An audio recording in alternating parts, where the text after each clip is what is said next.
Assalamualaikum warahmatullahi wabarakatuh. Perkenalkan, saya Andi Muhammad Rizal, NIM J014-1924, mahasiswa koas Departemen Ilmu Kedokteran Gigi. Jadi pada video kali ini saya akan membawakan simulasi terkait substitusi kasus untuk kasus space maintainer. Jadi apa itu space maintainer? Jadi space maintainer merupakan alat yang digunakan untuk menjaga ruangan yang terbentuk akibat kehilangan dini dari gigi sulung. Jadi gunanya itu ruangan tersebut dijaga agar agar gigi tetangganya tidak mengisi kekosongan di ruang tersebut, sehingga yang nantinya akan menghambat erupsi dari gigi permanennya. Kemudian untuk indikasi dan kontraindikasi dari space maintainer ini, yang pertama itu ialah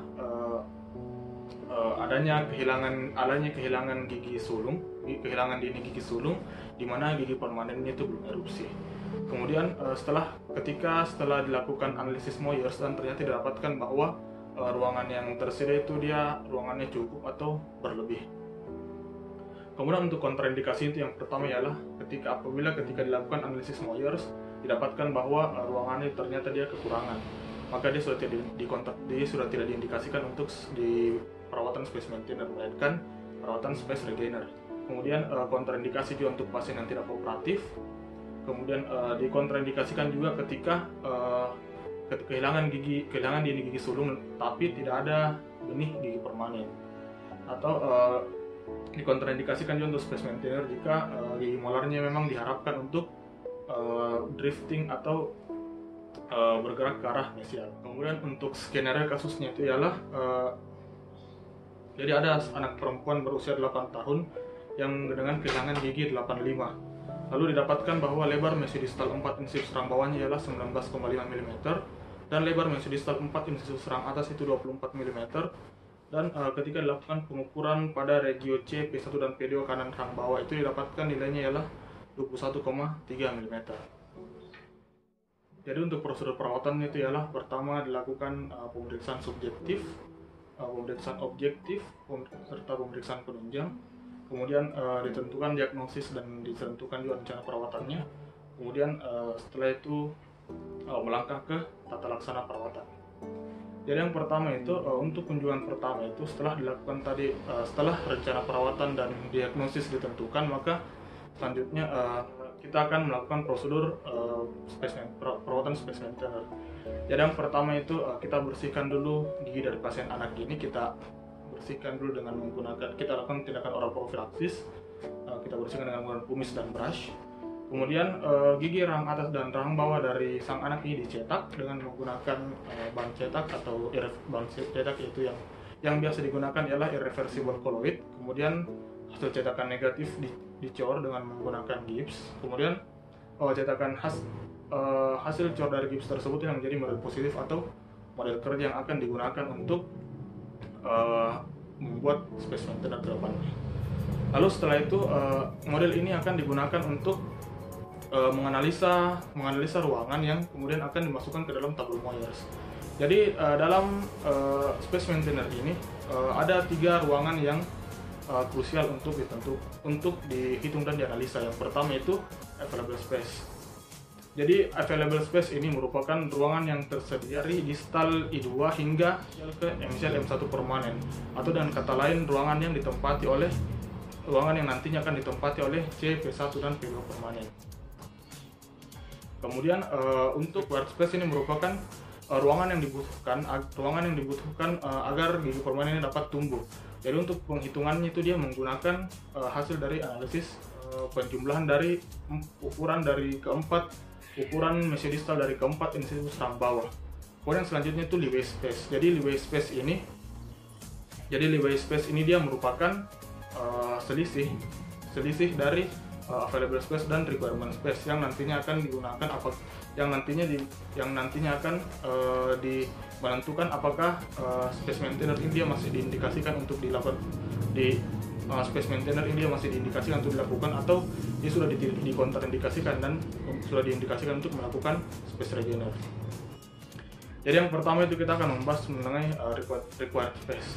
Jadi required space itu seperti yang saya bilang tadi, dia merupakan ruangan yang dibutuhkan untuk tumbuhnya gigi permanen yaitu C, P1 dan P2. Jadi cara mengukur required space ini yang pertama ialah kita harus mengukur keempat mesiodistal incisivus rahang bawah. Anggaplah ini merupakan model rahang bawah. Pertama itu kita ukur keempat incisivus rahang bawahnya, kita hitung masing-masing mesiodistalnya, kemudian hasil pengukuran masing-masing mesiodistalnya itu kemudian dijumlahkan. Jadi untuk nilainya itu hasil penjumlahan dari keempat mesiodistal rahang bawahnya itu ialah 19,5 mm.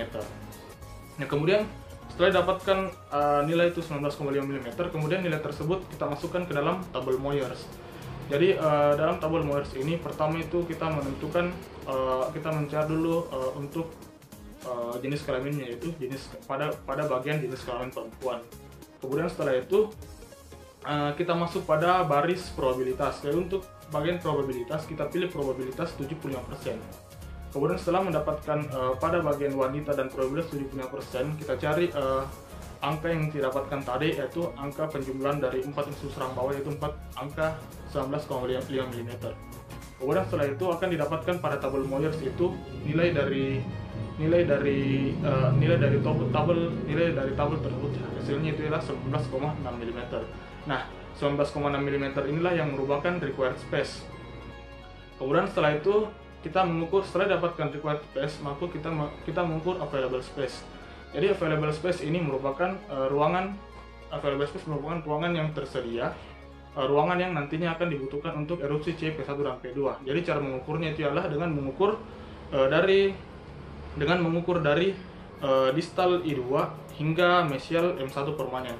Berhubung di sini yang kehilangan dini gigi sulung itu adalah regio 4 atau pada gigi 85, maka kita ukur pada bagian kanan bawah dari distal I2 hingga mesial M1 permanen.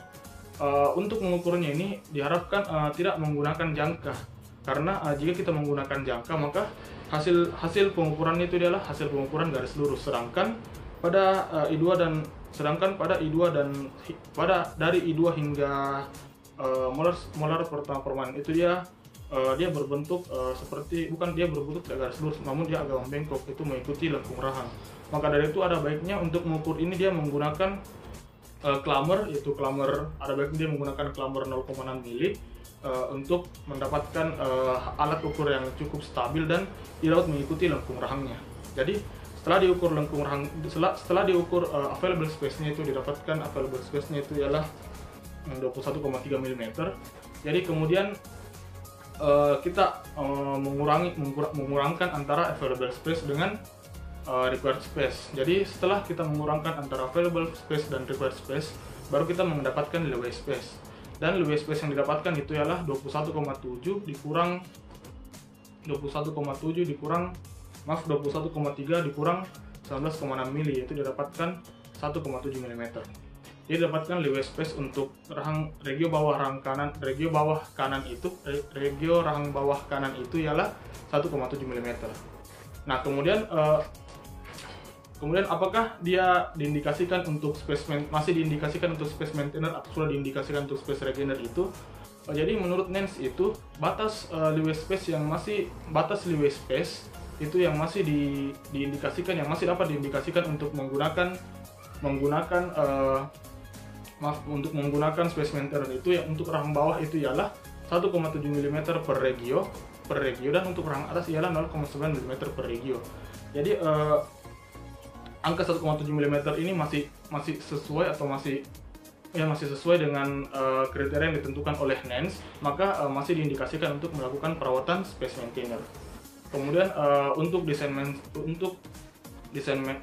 space maintainernya itu ialah seperti berikut.